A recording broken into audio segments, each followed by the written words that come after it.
하나님 감사합니다. 우리 교회를 사랑하시고 우리 성도님들을 마음속에 품고 계셔서 이렇게 말씀 성회를 허락해 주신 줄로 믿고 감사드립니다. 우리가 시간마다 하나님 말씀에 귀를 기울이겠습니다. 하나님이 주시는 말씀을 우리 마음에 새기려고 합니다. 이번 집회를 통해서 묵은 땅을 갈아엎는 역사가 일어나게 하여 주시고 잃어버린 영성을 하나하나 회복할 때 우리 영혼이 다시 한번 되살아나는 살아있는 생기가 다시 부활하는 복된 시간 되게 하여 주시옵소서. 이 시간에 귀한 예물을 드린 아름다운 손길들이 있습니다. 하나님 이 예물을 받아주시고 여기에 적혀있는 각종의 간구와 또한 소원과 기도의 제목들과 고백들 일일이 들으시고 기억하시고 적절한 시점에 응답하여 주시옵소서. 감사드리옵고 예수님의 이름으로 기도드리옵나이다. 아멘. 예.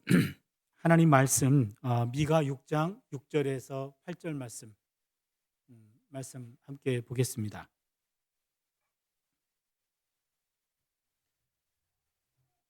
우리 다 같이 합독을 할까요? 같이 합독하겠습니다. 같이 읽습니다. 시작. 내가 무엇을 가지고 여호와 앞에 나아가며 높으신 하나님께 경배할까? 내가 번제물로 1년 된 송아지를 가지고 그 앞에 나아갈까? 여호와께서 천천의 숫 양이나 만만의 강물 같은 기름을 기뻐하실까? 내 허물을 위하여 내 맏아들을 내 영혼의 죄로 말미암아 내 몸에 열매를 드릴까? 사람아, 주께서 선한 것이 무엇임을 내게 보이셨나니 여호와께서 내게 구하시는 것은 오직 정의를 행하며 인자를 사랑하며 겸손하게 내 하나님과 함께 행하는 것이 아니냐. 아멘. 작년에 뵀었나요? 예, 작년에 뵙고 그때 말씀이 너무 좋아서 다시 저를 앵콜 초청해 주신 줄로 알고 왔습니다. 이번에는 2박 3일 동안 5번 메시지를 나누게 될 텐데요. 전체 주제는 잃어버린 영성을 찾아서라는 주제가 되고요. 그리고 부흥회를 하게 되면 제가 신학교 1학년 때 우리 교회 부흥회를 이렇게 시작했는데요. 월요일 날 시작했던 것 같아요. 그런데 저녁 11시 넘어서까지 설교를 하셨어요. 밤 늦은 시간까지. 그러다 보니까 그 다음날 직장도 가야 되기 때문에 어떤 분이 일어나셨는데 엄청나게 욕을 하셔가지고 일어나지를 못했습니다. 그때 제가 그 장면을 보고 충격을 받았어요. 그래서 내가 만약에 부흥 강사가 되면 1시간 이상 설교하지는 않겠다. 그렇게 해서 제 집회는 항상 아무리 길어야 59분에서 끝납니다.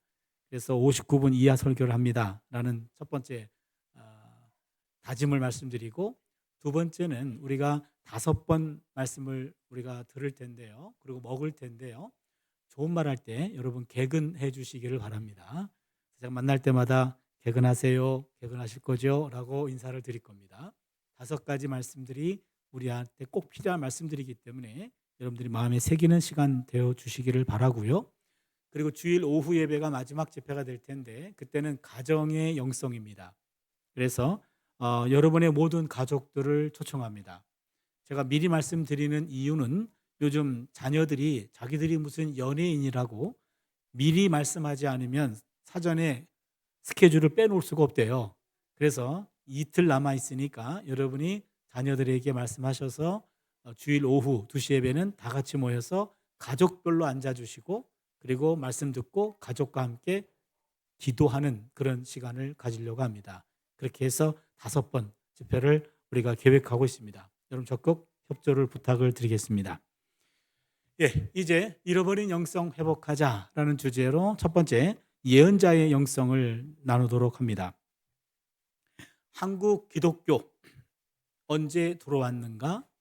2가지 학설이 있습니다. 첫 번째는 1885년설 1885년 4월 5일 감리교 선교사 아펜젤로와 장로교 선교사 언더우드가 제물포항에 들어왔던 그날 1885년 4월 5일 이때가 한국 개신교 선교 시작입니다 라고 주장하는 학자도 있고, 두 번째는 1년 전 1884년 9월 20날 평신도 선교사 의사 알렌이 부산항에 도착했던 날이 선교의 시작이다 해서 부산항하고 제물포항끼리 싸우고 있습니다.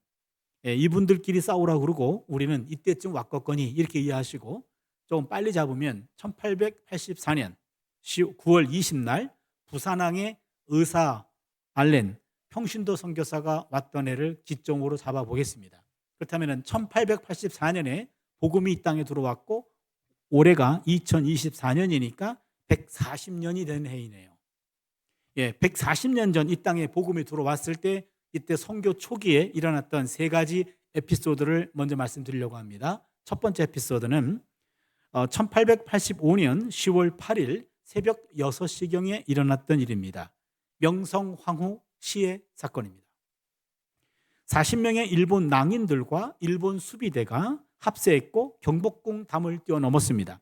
궁궐을 지키던 조선 수비대와 교전을 벌였고 수비대를 무력화시킨 다음 경복궁 뒤쪽에 있는 왕비 초소 건청궁으로 침입했습니다. 곧바로 왕비의 침전인 곤영합으로 들어갔고 명성황후를 찾아내서 무참하게 조선의 국모를 살해했습니다. 이 소식을 접한 고종 황제가 맨 처음 했던 말, 거기 예수 믿는 사람 없습니까? 이 말이었습니다. 거기 예수 믿는 사람 없습니까? 당시 최고 권력자는 믿을 만한 사람으로 예수 믿는 사람을 찾았습니다. 두 번째 에피소드입니다. 1899년 3월 1일입니다. 대한 그리스도인 회보에 실린 내용입니다. 조선 왕조 만렵은 매간 매직이 성행했습니다. 웬만한 관직들은 다 돈을 주고 매매가 가능했습니다. 어떤 사람이 돈을 주고 군수직을 샀습니다. 그가 발령받은 지역은 북도 군수였습니다. 북도라는 말은 오늘날 말로 하면 평안북도를 말합니다. 그 사람이 더 힘센 사람을 찾아가서 청탁을 넣습니다. 자신의 임지를 북도가 아니고 영남고을로 옮겨달라고 청탁한 겁니다. 영남고을은 오늘의 경상도를 말합니다. 이유인즉슨 그 당시 북도, 평안북도는 한반도에서 기독교인들이 가장 많았습니다. 그리고 영남고을은 아직 기독교 영향이 아직 가지 못한 그런 시대였던 것 같습니다. 나는 평안북도 안 갈랍니다. 예수교 없는 영남고을로 보내주십시오 라고 청탁을 넣었다가 이것이 발각돼서 그 당시 대한 그리스도인 회보에 실렸다라는 얘기입니다. 무슨 이야기입니까? 그 당시 예수 믿지 않는 동족들도 예수 믿는 사람들은 부정이 통하지 않는 사람으로 인식되었다라는 겁니다. 예수 믿는 사람들은 부정이 통하지 않았다. 돈을 주고 관직을 샀기 때문에 그 임기 동안에 더 많은 돈을 뽑아내야 되는데 그것이 통하지 않는 것이 바로 기독교인들이 있는 지역이었다라고 하는 겁니다. 마지막 세 번째는 1919년 3월 1일입니다. 우리가 알고 있는 3.1운동입니다. 3.1운동이 일어나고 난 다음 일본 수사관들끼리 서로 주고받았던 대화가 십수년 전에 문서로 발견됩니다. 일본인 윗수사관이 아래 수사관에게 명령합니다. 이번 3월 1일 날 일어난 폭동의 주동자들은 예수 믿는 사람들이기 때문에 조선인을 붙잡고 예수를 믿는지 묻고 만약에 예수를 믿는다고 하면 무조건 잡아들여라 그랬습니다. 일본인 아래 수사관이 윗 수사관에게 반문합니다. 만약에 예수를 믿으면서 안 믿는다고 하면 어떻게 할까요? 그때 일본인 윗 수사관이 아래 수사관에게 이렇게 말합니다. 조선 야소교인들은 거짓말을 못한다. 조선 야소교인들은 거짓말을 못한다. 이 말이었습니다. 1919년 당시 기독교인들은 1.3%에 불과했습니다. 당시 민족대표 33인 가운데 16명이 기독교인이었습니다. 3.1운동으로 투옥된 9,458명 가운데 2,087명이 기독교인이었습니다. 22%입니다.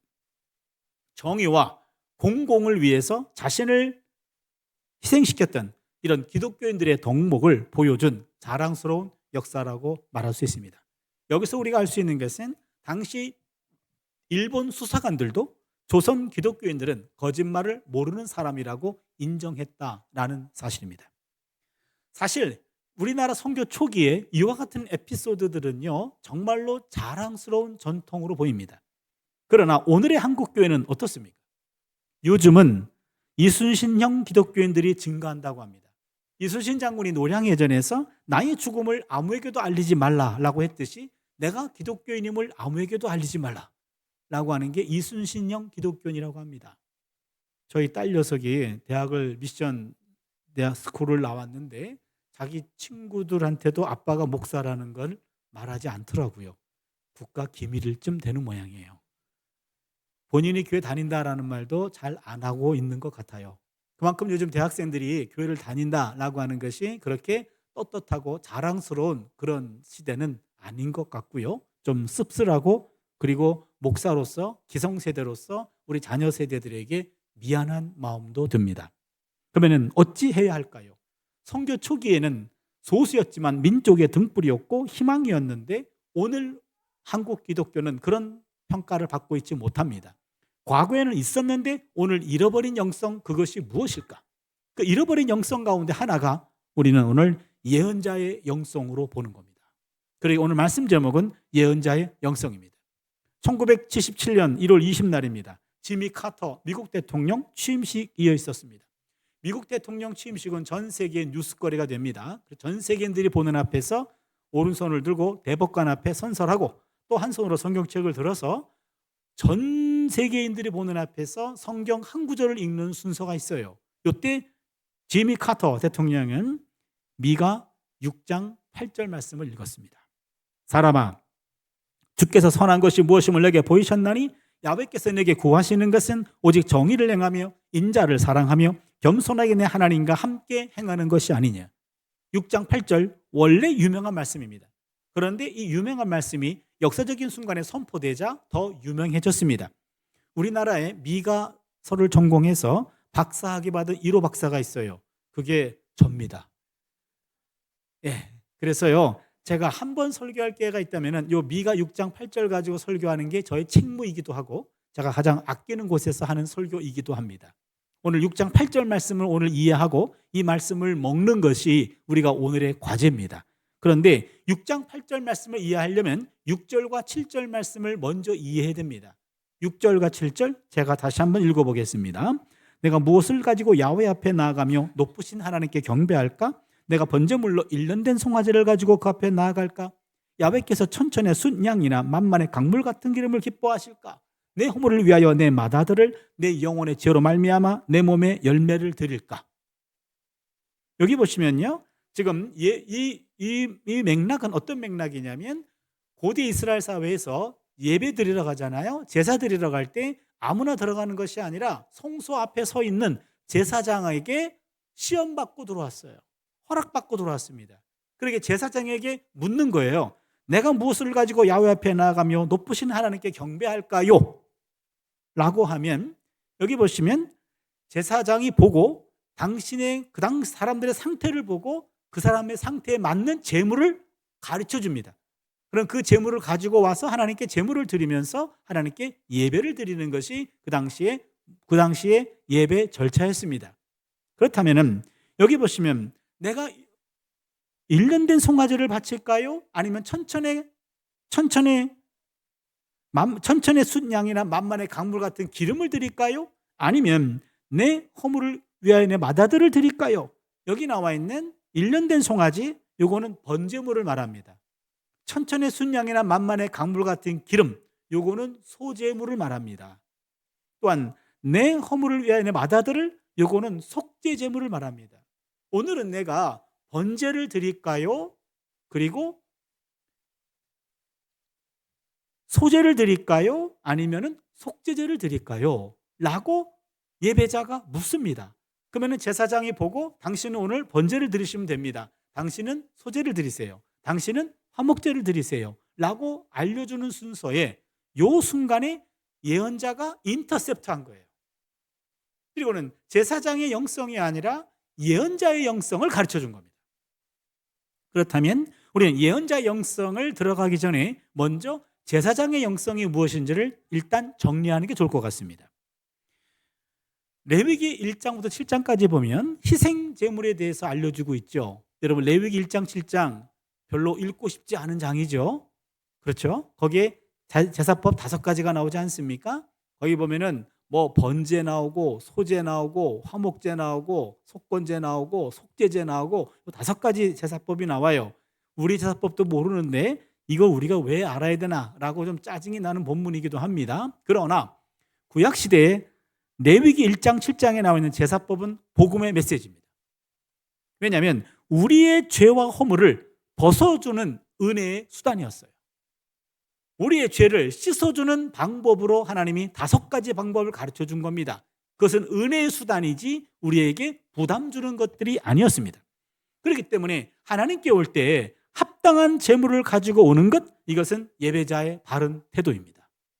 그러기에 제사장의 영성도 잘못된 것이 아닙니다. 우리의 상태에 맞게끔 번제와 소제와 화목제와 속죄제와 속건제라고 하는 이런 것들을 통해서 하나님이 우리의 죄를 씻어주겠다라고 하는 하나님의 은혜의 표시죠. 그러기에 제사장의 영성, 하나님이 내 상태에 합당한 제물을 원합니다. 이것도 옳은 말입니다.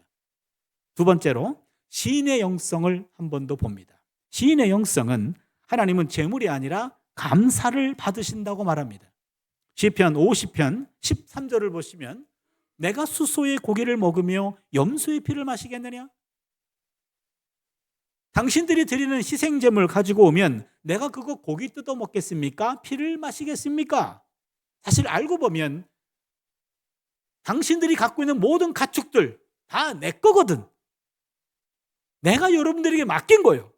그 중에 일부를 드린다고 해서 원래 내 건데 또한 드린다고 해서 내가 고기 뜯어 먹겠습니까? 피를 마시겠습니까?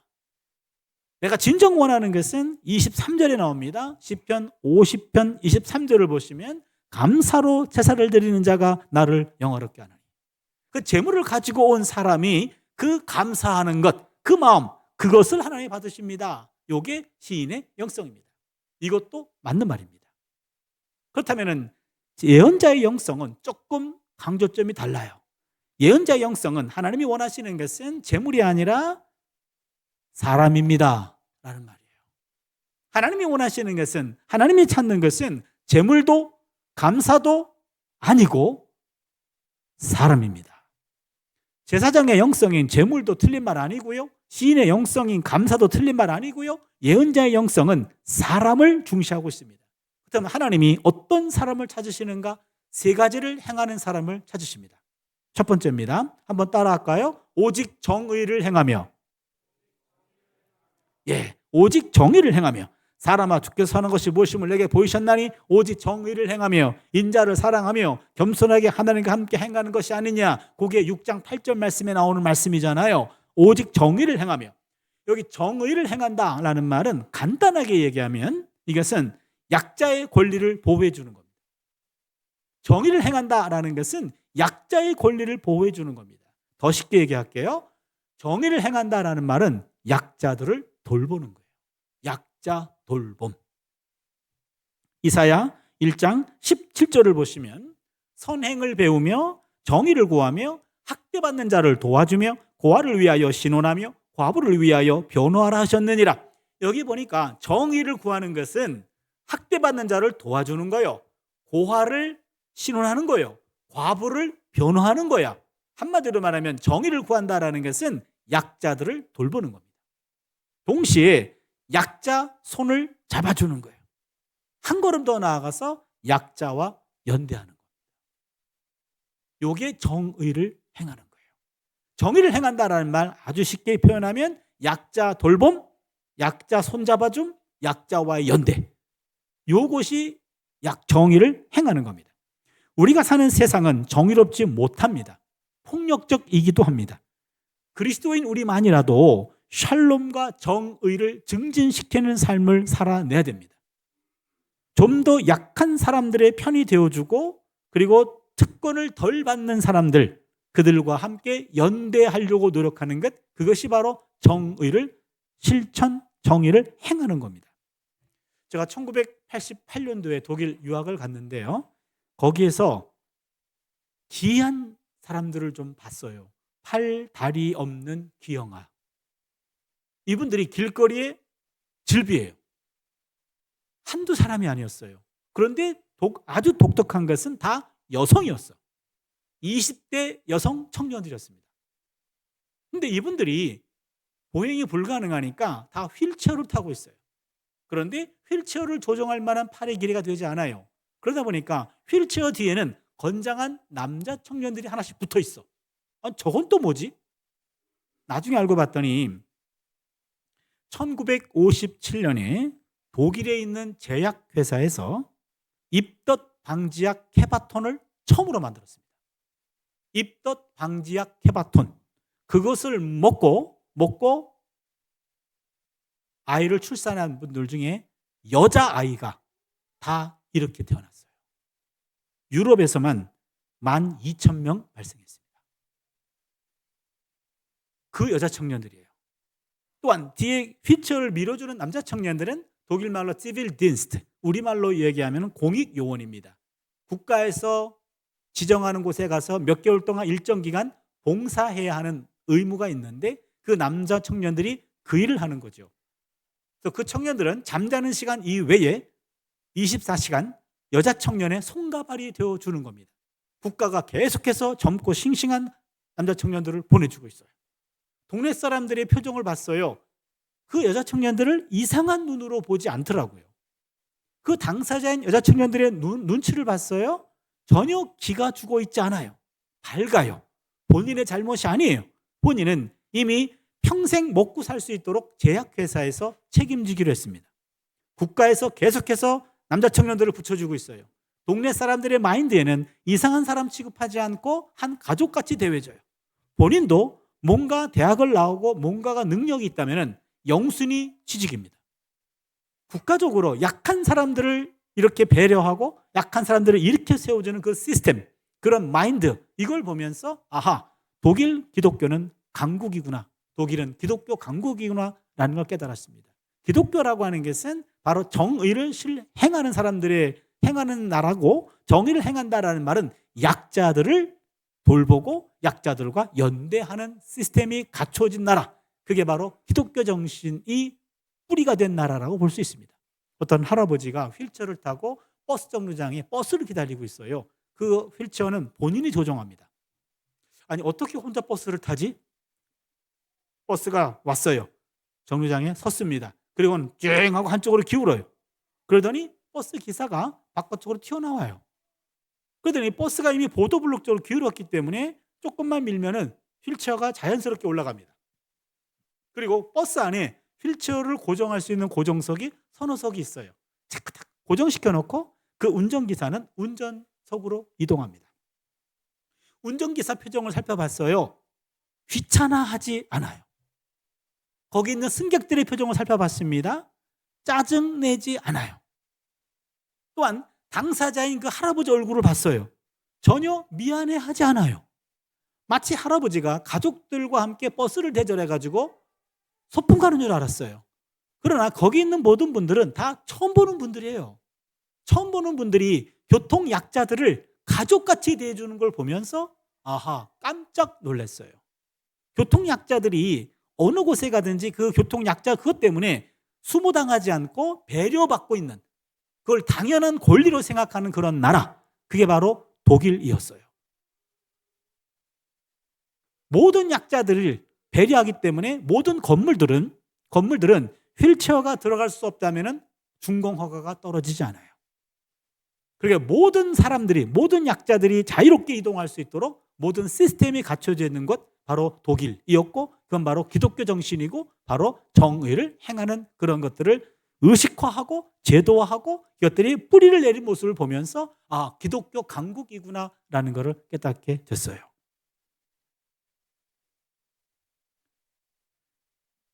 시리아에서 난민이 생겼을 때요, 전 세계적으로 가장 많은 난민을 받아들인 나라가 독일입니다.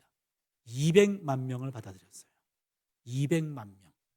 우리나라는 제주도에 예멘 쪽에서 온 한 300명인가 되는 난민들이 있었는데 거기 2명을 받아들였어요. 우리는.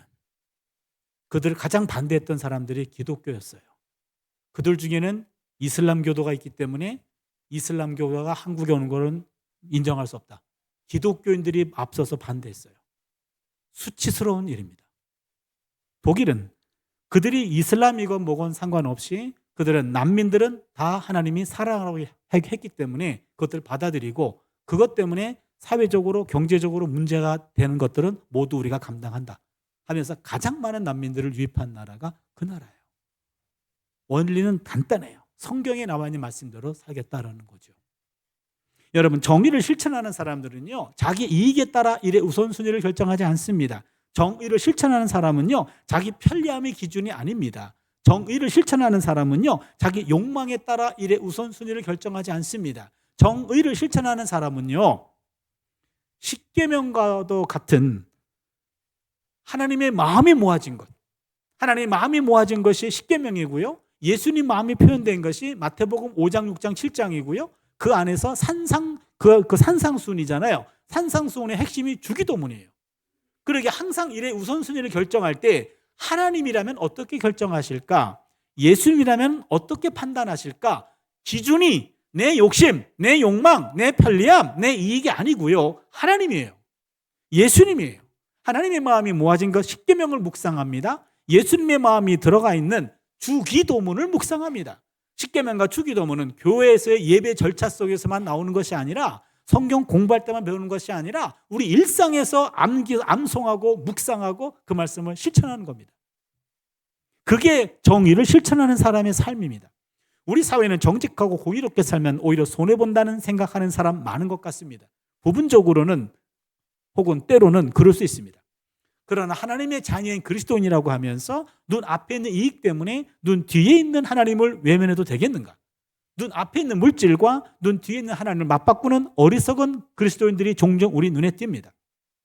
오늘의 우리 한국교회는 믿음으로 구원받습니다. 이것만 강조한 나머지 믿고 난 다음에 성도의 삶에 대해서는 우리가 상당히 등한시한 것 같습니다. 그러기에 어느 유명한 학자는, 신약학자는 이렇게 말합니다. 의로운 삶이 없는 칭의론이 한국교회를 망쳤다. 의로운 삶이 없는 칭의론. 칭의론이란 말은 의롭다고 칭한다라는 말인데, 의롭다고 칭한 것은 믿음으로 의롭게 칭함 받는 거예요. 그런데 그 믿음만 강조했지 삶에 대해서는 등한시하지 않았기 때문에 삶이 없는 칭의론이 한국교회를 망쳤다. 그분이 말합니다. 한국교회는 교인들에게 믿으면 무조건 구원받는다. 이것만 강조했고 이는 행위 없는 믿음을 갖게 했다. 많은 기독교인들은 뇌물을 주고받는다, 비리를 저지른다, 사기도 친다, 탈세도 한다, 불의한 강자를 감싼다, 약한 자를 억압하고 이웃을 해코지하고 공동체에 해악을 가져다 주고 자기 이익만 추구한다. 그래도 예수를 믿기만 하면 다 구원받을 수 있다라고 생각한다. 그러나 성경 어디에도 그런 가르침은 없다. 빌립보서 2장 12절을 보시면요, 두려움과 떨림으로 구원을 이루라고 말해요. 두려움과 떨림으로 구원을 이루는 겁니다. 우리가 예수를 나의 주로 고백하는 순간 우리는 구원이 시작된 거지 구원이 완성된 건 아니에요. 구원 열차에 올라탄 겁니다. 구원 열차가 목적지까지 갈 때까지 열차 안에 있어야 돼요. 중간에 이탈하거나 빠져나오면 완성된 구원 열차 안에서 우리는 주인공이 될 수가 없는 거죠. 마지막 완성된 역까지 갈 때 구원의 완성을 이루기까지 가는 겁니다. 그러게 두려움과 떨림으로 이루어지는 과정이 구원이에요. 구원은 입술로 통해서 구원이 이루어지지만 그 구원의 과정을 살아나가면서 끝까지 구원의 과정을 거쳤을 때 종착역에서 구원의 완성을 경험하게 되는 겁니다. 우리는 예수님의 준엄한 경고에 귀를 기울일 줄 알아야 됩니다. 마태복음 5장 20절을 보시면 내가 너희에게 이르노니 너희 의가 서기관과 바리새인보다 더 낫지 못하면 결단코 천국에 들어가지 못하리라. 여기 보시면 의가 나옵니다. 요 의가 아까 말씀드렸던 정의를 행한다라는 말과 동의어예요. 정의로운 삶 살아내지 못한다면 우리는 천국 백성 될 수 없다라고 말합니다. 미가는 정의를 외치라고 말하지 않습니다. 미가는 정의를 실천하라고 얘기합니다. 우린 정의를 말로만 요구하지 말고 정의를 삶으로 요구해야 됩니다. 세상은 복음의 소리보다 복음의 삶을 보여달라고 우리에게 요구하고 있습니다. 하나님 찾는 사람, 정의를 행하는 사람입니다. 두 번째입니다. 한번 따라할까요? 인자를 사랑하며. 여기 인자는 인자, 숙자, 말자 할 때 인자는 아닙니다. 여기 인자라는 말은 히브리 말로 캑세드라는 단어인데, 이 단어가 아주 고약한데요. 그 히브리어는 후두이 발달돼 가지고요, 이 목젖을 긁는 언어예요.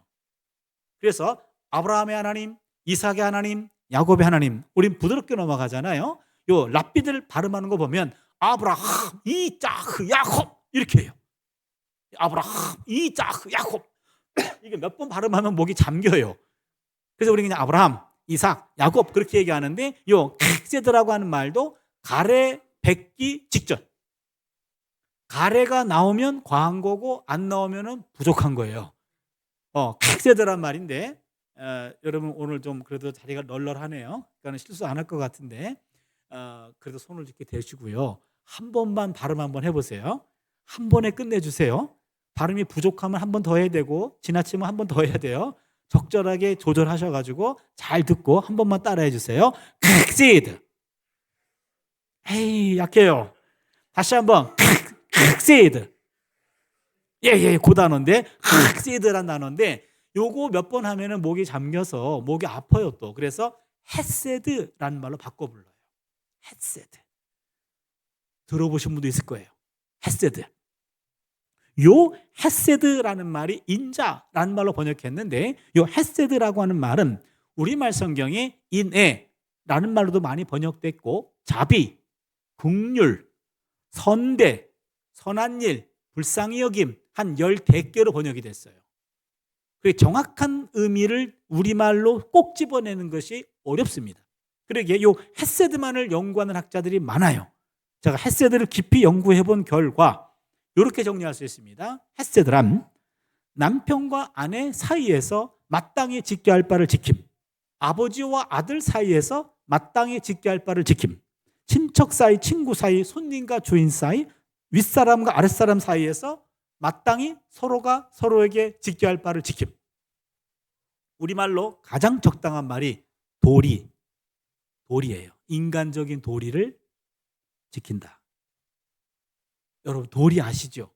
그것이 아내에 대한 남편의 도리가 맞습니까? 그것이 남편에 대한 아내의 도리가 맞습니까? 그게 도리예요. 인간관계 속에서 마땅히 지켜야 할 바, 그것을 사랑하는 거예요. 사랑한다라는 말은 억지로 하는 게 아닙니다. 기꺼이 하는 거예요. 기꺼이.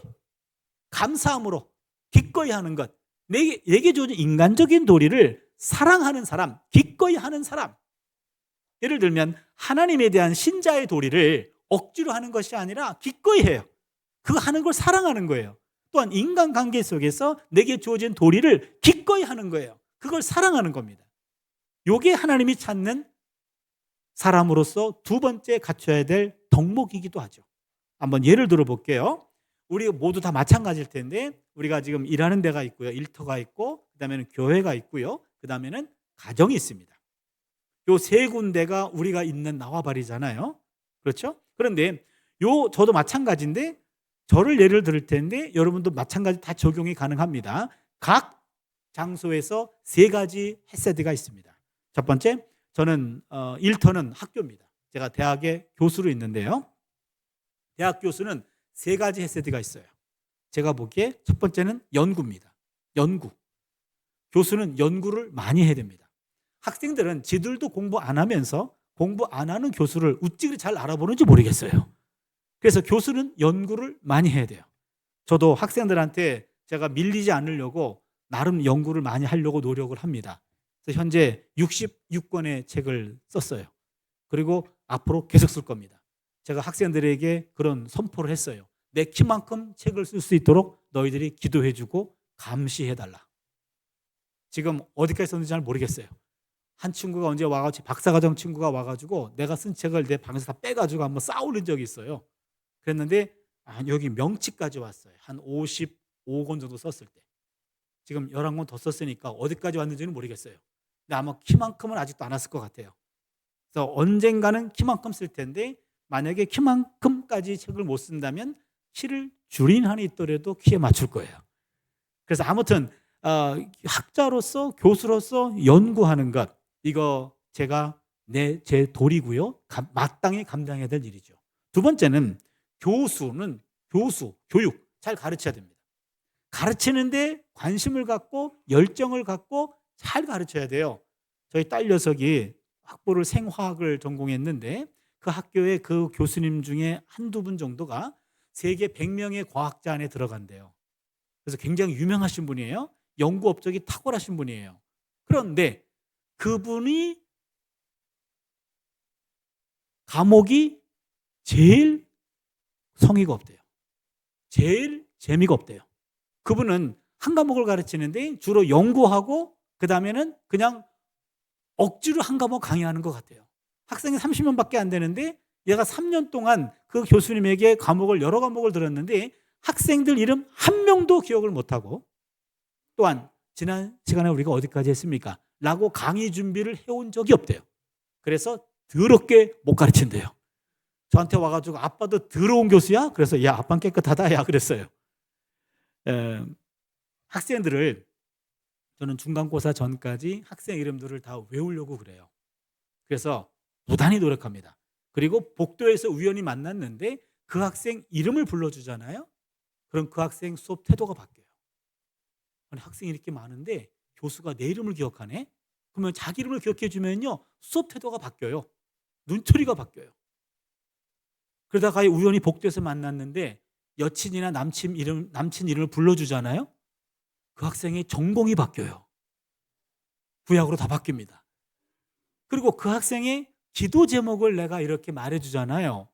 그러면은 그 학생은 영혼을 맡겨요. 관심을 써주는 것만큼 그 학생은 교수에게 더 많은 마음을 주더라 이 얘기죠. 가르치는 데 있어서 연구뿐만 아니라 가르치는 것도 굉장히 중요한 교수의 헤세드예요.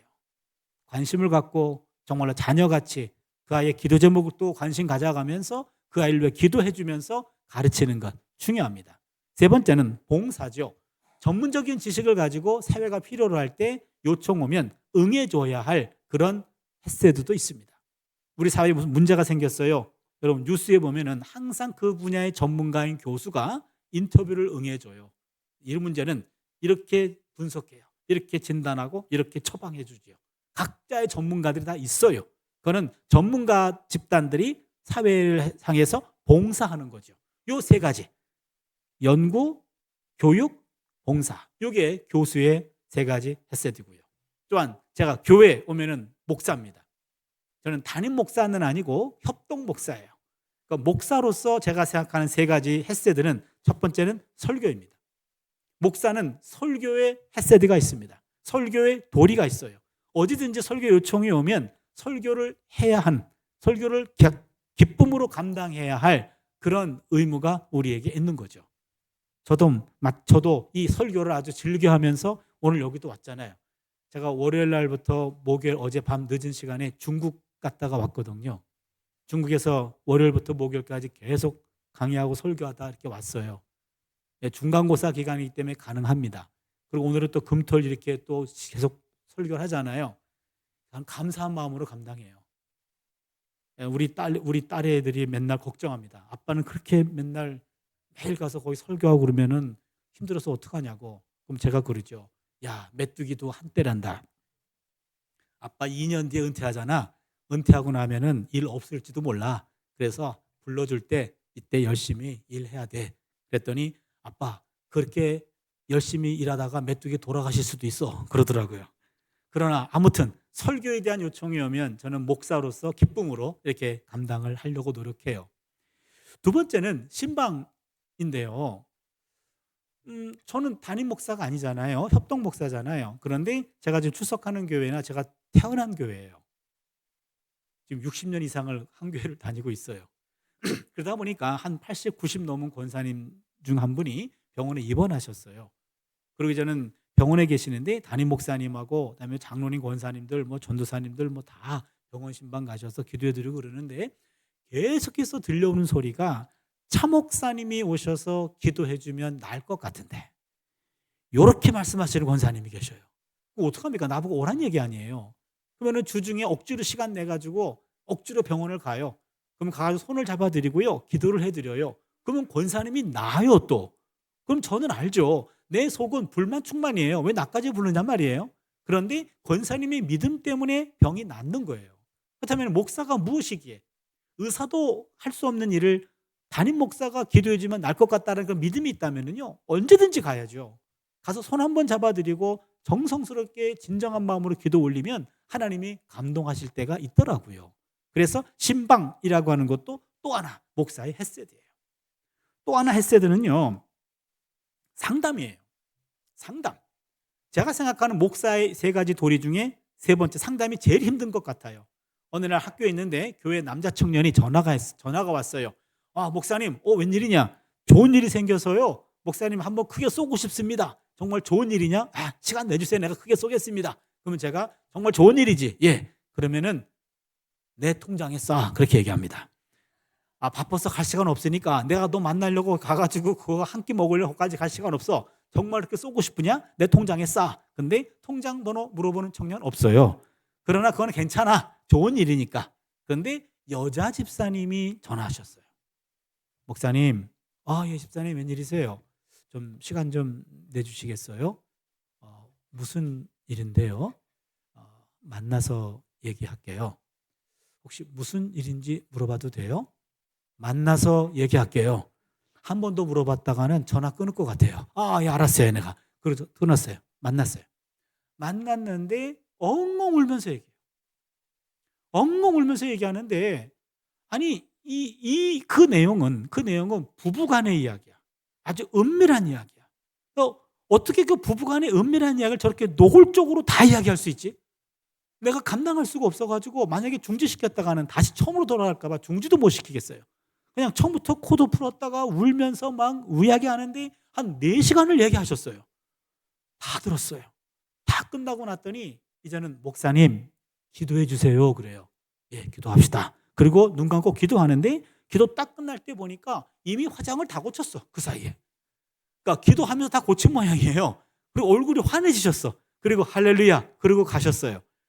나는 할렐루야가 아니에요. 아니, 그 이야기를 내가 들었는데 이걸 내 마음속에 떠나지를 않아요. 다음 주에 그 두 부부를 내가 어떻게 보느냐 말이에요. 감당이 안 돼요. 일상으로 들어갈 수가 없네. 누군가에게 말해야 될 것 같아요. 근데 이건 비밀이에요. 말할 수가 없어요. 그럼 어떡합니까?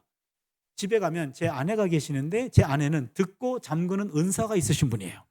내가 4시간 동안 들은 내용 2시간이면 유학 발제가 가능해요. 2시간 동안 다 얘기합니다. 제 아내는 잘 들어줘요. 그럼 다 이야기하고 나면요, 저는 해방됐어요. 전적 풀렸어.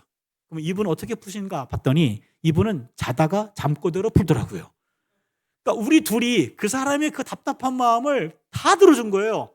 그분은 해방됐어. 그 다음 주일날 보니까요, 둘이 손잡고 잘 다니더라고요. 아무튼 그 답답한 마음을 누군가에게 믿을 만한 사람에게 다 털어놓을 수 있는 사람으로 우리를 찝은 거고, 저를 찝은 거고, 저한테 상담을 요청했을 때 그런 상처와 아픈 마음을 충분히 들어줄 수 있는 이것, 그 나머지 감정들은 내가 감당해야 될 몫이고요. 그러게 목사로서 설교와 신방과 상담이라고 하는 세 가지 헤세드가 늘 제게 있는 것 같아요. 나머지 가정이 있잖아요. 네, 가정에 가면은요, 이제 제가 맏아들이고 맏사위예요. 어머님, 장모님 모시지는 않아도 이게 공간적으로는 가까이 모시지는 못해도 그러나 마음속으로는 늘 부담이 있어요. 맏아들, 맏사위라고 하는 그 아들의 도리, 사위의 도리, 이거 만만치 않아요. 두 번째는 내가 또 한 아내의 남편이잖아요. 때로는 아내가 한 분밖에 없는 게 얼마나 감사한지 몰라요. 그 한 분 비위도 만만치 않을 때가 있어요. 솔로몬 선배 1000명의 사모님을 모시고 살았잖아요. 어떻게 1000명의 비위를 맞췄는가? 엄청나게 지혜가 많았을 것 같아요. 저는 한 분의 남편 노릇도 때로는 감당하기 어려울 때가 있어요. 그것도 만만치 않아요. 딸만 둘이 있는데 두 분 중에 한 분이 조금 독특하신 분이 계셔서 지금은 아닌데요. 집에 가면 항상 이렇게 아이를 하나씩 안아줘요. 큰딸, 둘째 딸, 첫째, 둘째, 셋째 늘 안아줍니다. 그런데 첫째를 이야기했네. 하나를 안아줬어요. 그러고는 그 다음에 둘째를 안으려고 그러면 둘째 녀석이 팽 토라져서 지방으로 들어가요. 그래서 내가 왜 그래? 그걸 따라 들어갔어요. 너 왜 그러니? 그랬더니 아빠 눈이 자기를 무시했대요. 내 눈이 자기를 무시했대요. 야, 아빠는 그런 거 아니야. 그랬더니 내 눈이 분명히 자기를 무시했대요. 야, 아빠 눈이 작아서 그래. 그랬더니 아빠 눈은 원래 작아. 그러는 거예요.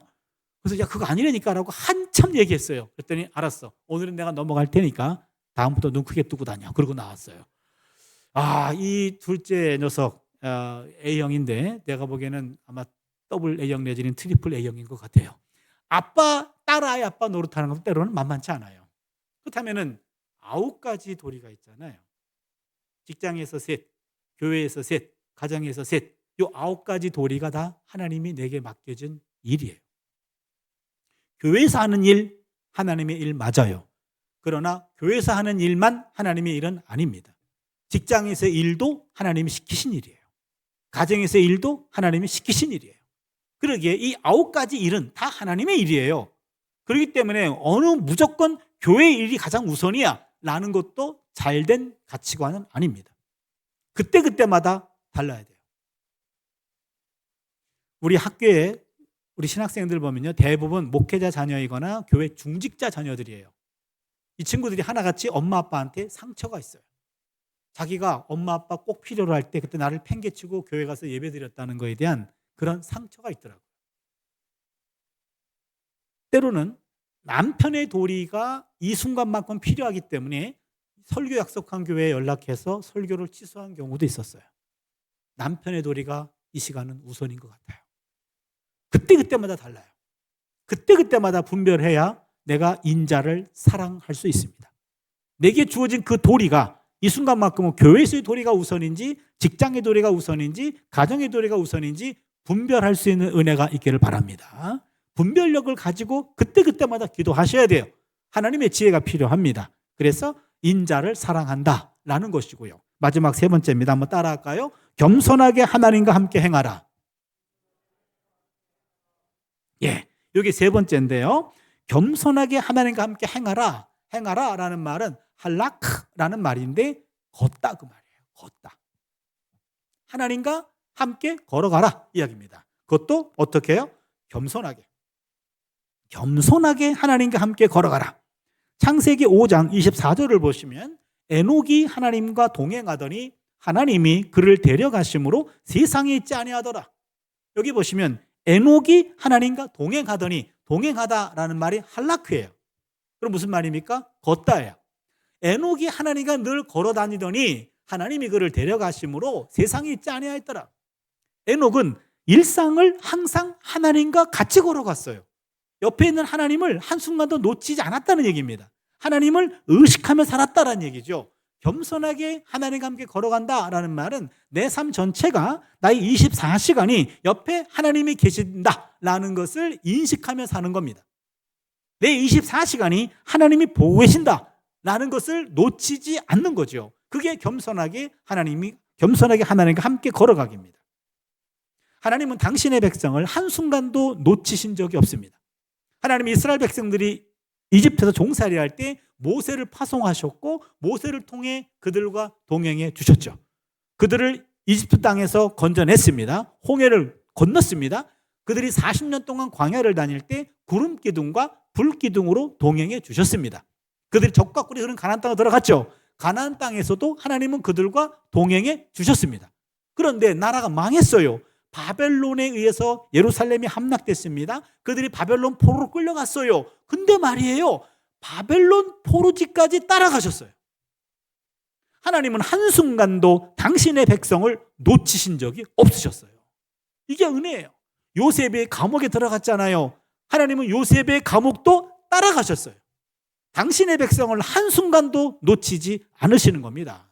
그렇기 때문에 이사야 41장 10절 말씀에 이런 말이 나오지 않습니까? 두려워 말라, 내가 너와 함께 함이라. 놀라지 말라, 나는 네 하나님이 됨이라. 내가 너를 굳세게 하리라. 참으로 너를 도와주리라. 참으로 나의 의로운 오른손으로 너를 붙들리라. 이 말씀 여러분 많이 암송하시지 않습니까? 두려워 말라, 내가 너와 함께 한다 라는 것은 하나님은 한 번도 당신의 오른손을 놓으신 적이 없으십니다. 그러나 문제는 바로 우리입니다.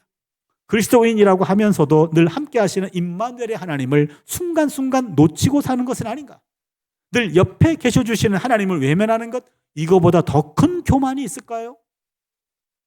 어떤 목사님이 성경을 유심히 보시면서 걱정하지 마라, 염려하지 마라, 근심하지 마라, 요거를 다 찾아봤대요. 그랬더니요, 걱정하지 마라, 염려하지 마라, 근심하지 마라, 요게 366번 나오더래요. 366번. 굉장히 많이 나온 거잖아요. 그렇죠? 그분 설명이에요. 왜 이렇게 많이 나옵니까? 그랬더니 아니 매일매일 염려하고 걱정하고 근심하니까 하나님이 매일매일 오늘도 걱정하지 마라, 내일도 근심하지 마라, 모레도 염려하지 마라 라고 걱정과 염려와 근심하지 말라고 매일매일 하신다는 거예요. 그런데 1년은 365일인데 366번 나온다는 거예요. 하나가 더 초과됐네요. 그거 왜 그래요? 그랬더니 4년에 한 번 돌아오는 윤달이 있잖아요. 그날도 걱정하지 말라는 얘기다고.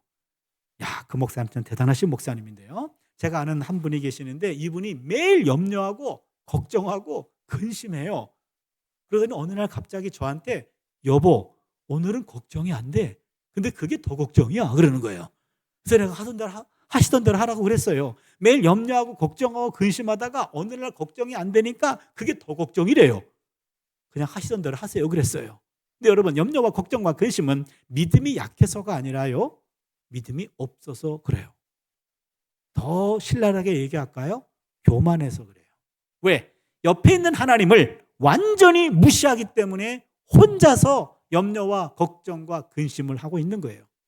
옆에 있는 하나님을 외면하는 겁니다. 교만한 겁니다. 그게 교만이에요. 다른 게 교만이 아닙니다. 잘 나가다가도 문제가 생기면 잘 나가다가도 하나님과 늘 동행하다가도 하나님 손을 놓친단 말이에요. 그리고 이 문제는 나 혼자 해결해야 할 것인 양 착각 속에서 시야가 좁아들고 하나님이 안 보여요. 하나님 못 봅니다. 그게 교만이에요. 겸손하지 못한 거예요. 하나님이 야, 뭔 일이 있냐? 하나님, 내가 지금 설명도 할 수가 없어서 난 그냥 내비두는 나를 도와주는 거예요. 나중에 해결하고 나서 내가 나중에 보고 드릴게요. 그게 경건한 신앙이 아니에요. 그거 교만한 거예요. 하나님이 요구하실 때 하나님, 사실은 내가 설명도 어렵지만은 이러저러한 일 생각, 이러저러한 일이 있습니다. 나도 답답해가지고 방법이 없습니다. 하나님 좀 지혜를 주세요. 라고 하나님께 무릎을 꿇는 것, 이것이 진정한 믿음이에요. 여러분, 개구리 얘기 들어보셨나요? 한 마리 개구리가 촐싹촐싹 다니다가 엄청나게 큰 우유통에 빠졌어요. 상황을 보니까 빠져나올 방법이 없네요. 이 개구리가 결단합니다.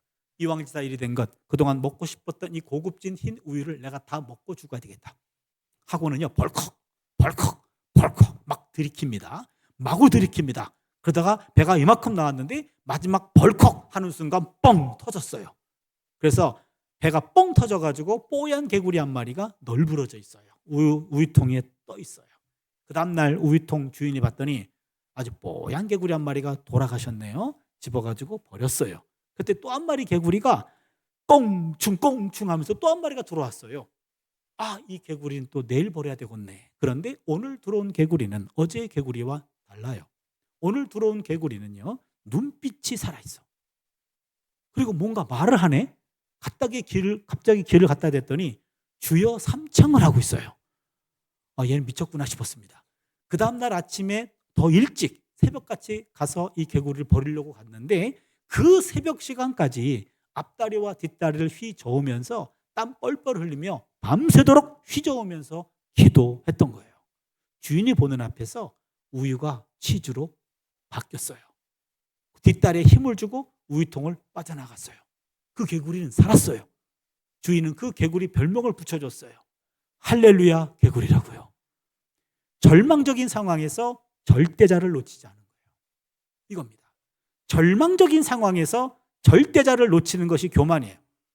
상황은 절망이지만 절대자를 놓치지 않고 그분의 손을 잡고 밤새도록 부르짖었을 때 바로 이런 기적을 경험하게 된 겁니다. 여러분, 염려는 믿음이 끝나는 곳에서 시작됩니다. 진정한 믿음이 시작되는 곳에서는 염려가 사라집니다. 절대자를 보는 것이 믿음이에요. 겸손하게 하나님과 함께 행하는 겁니다. 어떤 상황 속에도 내가 있는 것이 아무것도 없다 할지라도 모든 걸 내려놓고 바닥이라 할지라도 하나님 손만큼은 놓치지 마시기를 바랍니다. 말씀을 정리합니다. 미가 예언자가 말하는 예언자의 영성은 구약 예언 황금 시대였던 주전 8세기 아모스, 호세야, 이사야, 미가 요 4명이 활동하던 시대가 예언 황금 시대예요. 그런데 미가가 막내입니다. 막내인 미가는 선배 예언자인 아모스와 호세야와 이사야의 메시지를 핵심적인 메시지만 추려서 여기다가 정리했어요. 아모스 5장 24절. 오직 정의를 물같이 공의를 마르지 않는 강같이 흐르게 하라. 여기 정의라는 말이 아까 오직 정의를 행하며 같은 단어입니다. 아모스 5장 24절, 아모스의 핵심 구절입니다. 호세아 6장 6절. 나는 인애를 원하고 제사를 원하지 아니하며 번제보다 하나님을 아는 것을 원하노라. 여기 인애, 이게 헤세드입니다. 나는 헤세드를 원하고 제사를 원하지 아니하며 번제보다 하나님을 아는 것을 원하노라. 그래서 호세아의 핵심 메시지가 6장 6절인데 이것을 바로 인자를 사랑하며 라는 말로 호세아 6장 6절 말씀을 받은 거예요. 이사야 7장 9절. 만일 너희가 굳게 믿지 아니하면 너희는 굳게 서지 못하리라.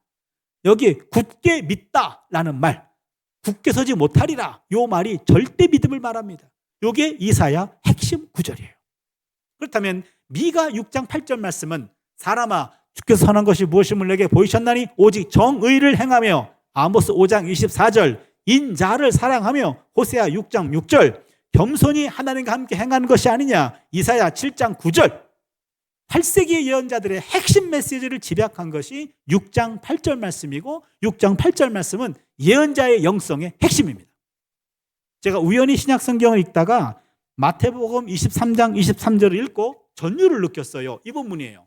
와실진저 외식하는 서기관들과 바리새인들이여, 너희가 박하와 회양과 근처의 11조는 들이되 율법에 더 중한 바 정의와 긍휼과 믿음은 버렸도다. 그러나 이것도 행하고 저것도 버리지 말아야 할지니라. 여러분 성경에 이거 보시면은요, 빨간 표시로 줄쳐 있을 거예요.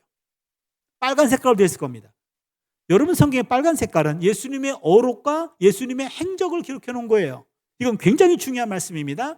예수님에 관한 기록들이 남아있는 마태, 마가, 누가, 요한, 그 안에서도 예수님의 말씀과 행적이 기록되는 빨간 색깔 본문들은 더 중요한 본문들이에요. 그 더 중요한 본문은요, 예수님의 유언이라고도 말할 수 있어요. 예수님 마지막 유언은 뭡니까? 와실진저 외식하는 서기관들과 바리새인들이여, 너희가 박하와 회양과 근처의 11조는 들이되, 박하, 회양, 근처, 작은 식물이에요. 열매도 작아요. 그 작은 열매들을 저울질하면서 11조를 바치려고 철저히 재고 있어요. 그런데 더 중요한 게 있어. 정의와 긍휼과 믿음이요. 11조도 행하고 저것도 버리지 말아야 할지니라. 더 중요한 것은 정의와 긍휼과 믿음이에요. 어디서 많이 본 거 아닙니까? 이게 미가 6장 8절 말씀이에요. 오직 정의를 행하며 인자를 사랑하며, 헤세드란 말이 아까 인애, 인자, 자비, 긍휼 그런 뜻이 있다 그랬죠. 그 중에 하나 긍휼이에요. 긍휼과 믿음, 겸손하게 하나님과 함께 행하는 것이 아니냐, 절대 믿음입니다. 바로 예수님께서 구약에 있는 영성을 집약해 놓은 것이 정의와 긍휼과 믿음이었어요. 예수님의 영성은 예언자의 영성이었어요. 예수의 피에는 예언자의 피가 흐르고 있었습니다. 구약과 신약 성경의 맥을 흐르는 것, 맥으로 흐르는 것은 예언자의 영성이었습니다. 정의와 긍휼과 믿음이라는 것, 우리의 기도 속에, 우리의 삶 속에 늘 정의, 긍휼, 믿음, 이 세 단어는 거의 각인되다시피 해서 기도할 때마다 정의와 또한 긍휼과 믿음이라는 것, 이것은 우리의 습관이 되고 우리 영성이 되어서 우리 몸에 새겨져야 될 대목이에요. 정의를 실천한다, 인자를 사랑한다, 하나님과 함께 동행한다, 이런 삶 위에 피어난 것이 정직의 열매가 아닐까요? 선교 초기 우리 선배들의 믿음은, 영성은 한마디로 말하면 정직의 영성이었습니다. 예언자의 영성은 결국 정직의 영성입니다. 선교 초기 최고 권력자가 위기의 순간에 가장 먼저 찾았던 것은 정직의 영성을 지닌 사람들이었습니다. 예수를 믿지 않았던 동족들도 신뢰했던 것은 믿는 자들의 정직의 영성이었습니다. 우리와 원수관계에 있었던 일본 수사관들도 예수 믿는 사람들은 거짓말을 못하는 사람으로 인정했던 것은 믿는 사람들의 정직의 영성이었습니다. 장크레디앙 이야기라고 말씀을 마치겠습니다. 캐나다 총리였던 장크레디앙은 가난한 집안의 19남매 가운데 18번째로 태어났습니다. 여러분, 이게 강아지가 아니고 사람이에요. 한 어머니가 19명을 낳았어요. 그중에 18번째입니다. 그는 선천적으로 한쪽 귀가 안 들렸고요, 안면이 근육 마비가 돼서 얼굴이 한쪽으로 쏠려 있었어요. 입이 비뚤어져 있습니다. 그러게 발음이 어눌했습니다. 그런 신체 장애를 딛고 1993년 총리가 된 이래 3번에 걸쳐 영거포 총리에 선임이 됩니다. 하지만 총리가 신체 장애를 갖고 있었기 때문에 항상 정치 만화가들의 풍자 대상이 되었습니다. 작은 사건도 크게 부풀려졌고 항상 호기심의 대상이 되었습니다. 그가 선거 유세를 다닐 때 일이었습니다. 여러분, 저는 언어 장애를 갖고 있습니다. 그 때문에 오랜 시간 고통을 당하기도 했습니다. 하지만 지금은 제가 가진 언어 장애 때문에 내 생각과 의지를 전부 전하지 못할까 봐 아주 고통스럽습니다. 인내심을 가지고 제 말에 귀를 기울여 주십시오. 저희 어눌한 발음이 아니라 그 속에 담긴 저의 생각과 의지를 들어주셨으면 감사하겠습니다. 그때 반대파의 누군가가 소리칩니다. 이보시오. 하지만 한 나라를 대표하는 총리에게 언어 장애가 있다는 것은 치명적인 결점입니다. 사퇴하십시오. 이렇게 얘기한 거예요. 그 선거 유세장은 찬물을 끼얹듯 조용해졌어요. 모든 총중들은 장크레디 양의 그 비뚤어진 입에 주목합니다. 장크레디 양은 어눌하지만 이렇게 말합니다. 저는 말을 잘 못합니다. 그래서 거짓말도 잘 못합니다. 말이었어요. 여러분, 저는 말을 잘 못합니다. 그래서 거짓말도 잘 못합니다. 이 말 한마디가 캐나다 국민들을 3번 움직였어요. 정치판이라고 하면요, 온갖 빈 공약과 거짓과 권모술수가 통용되는 그런 자리임에도 불구하고 이 한 정치인의 정직이 국민의 마음을 움직였고요. 캐나다 총리 역사상 가장 탁월했고 가장 많은 업적을 남긴 총리였습니다. 오늘 저는 이 말씀을 함께 준비하면서 그런 도전을 하고 싶어요. 우리가 먼저 믿었던 우리 자녀들한테 부끄럽지 않는 기독교를 물려줘야 되지 않을까. 다음 세대가 다른 세대가 되지 않기 위해서 우리가 믿었던, 우리가 쌓았던 그런 기독교 신앙 중에 부족했던 부분들이 있는데 그 부족했던 부분들을 다시 한번 예언자의 영성을 통해서 다시 수혈받아서 예수님의 유언을 우리 몸에 새기는 그런 시간 되었으면 좋겠어요. 그래서 거짓말은 하지 않겠다 라는 다짐. 말하지 않으면 안 했지 거짓말은 안 하겠다. 예수 믿는 사람들은 거짓말은 하지 않더라. 그거 하나 얻어내는 것, 이것이 선교와 전도의 문을 여는 하나의 계기가 될 겁니다. 그래서 다윗의 고백이 우리의 고백이 되길 바랍니다. 시편 51편 10절에 하나님이여 내 속에 정한 마음을 창조하시고 내 안에 정직한 영을 새롭게 하소서. 이게 이번 부흥회의 우리 캐치프레이즈가 되는 본문이기도 해요. 하나님이여 내 속에 정한 마음을 창조하시고 내 안에 정직한 영을 새롭게 하소서. 여러분, 이 기도를 늘 마음에 새기면서요, 내 안에 예언자의 영성이 수혈받고 우리를 통해 우리 자녀들이, 우리 후배들이 바로 복음을 제대로 받아들이고 수용하고 자랑스러워할 수 있는 그런 전통을 세워가는 우리 모두가 될 수 있기를 주님의 이름으로 축원합니다.